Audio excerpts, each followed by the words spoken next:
The post-apartheid landscape of Johannesburg is changing as areas undergo a sort of reverse gentrification.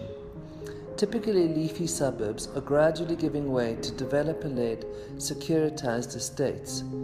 The suburb of Rosebank, however, is different, developing into a dense, walkable urban centre with a distinct character. The stretch along Keys and Jan Smuts avenues, home to many art galleries, has reinvented itself as the Keys Art Mile, with specifically commissioned buildings and artworks. Having acquired a site on the Art Mile, a law firm approached us to design their own boutique offices, different from the standard commercial space they had previously occupied. I am a 12th generation South African, senior attorney and a Johannesburg aficionado who has now committed his troth through bricks and mortar to his fabulous city.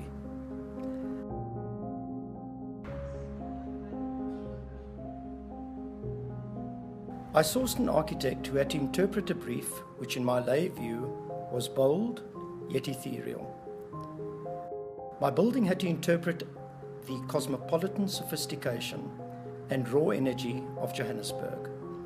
The interface with the public and clients and the attorneys servicing their needs in the building had to be open and welcoming, yet at the same time denoting a sense of formality and occasion arising from an attorney-client relationship. My library denotes this seeming contradiction in all its finery.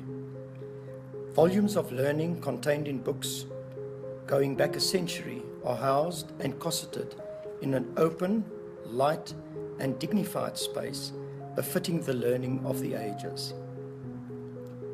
I've been astounded and at times have been left breathless at the sheer level of artistry that Kate and her team have achieved in discharging her brief and mandate. The public spaces and the interpretation extracted from my brief have exceeded my boldest hopes and wishes, and the warmth and sheer beauty of bespoke spaces and curated works of art, sculpture, and cabinetry speak of an architect at the peak of her prowess. In this regard, law, by its very nature, is conservative, as are most of her practitioners. At the outset, Kate challenged my conservative views and succeeded in overwhelming my prejudices by incorporating, through architectural wizardry, a synergy between the very best of old traditions and the light and boldness of a more modern and cosmopolitan bias. The working areas have enjoyed similar attention, with views and vistas of Johannesburg from all the offices, all elegantly framed by carefully and cleverly crafted windows, most opening in to let in the Highveld air.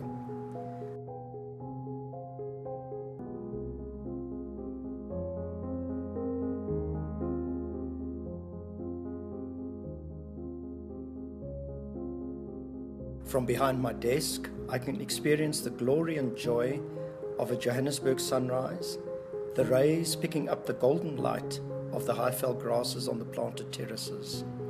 And in the evenings, my eyes embrace a red sunset, setting behind 100-year-old plane and jacaranda trees. The incorporation of nature into a bespoke and exquisitely curated office feels at unguarded moments like a sensory assault, and quite frankly unreal. One is at all times in touch with the elements which enhance the experience of working in a very specially crafted space. It is a unique privilege afforded very few individuals to occupy a space as beautiful and as functional as my offices.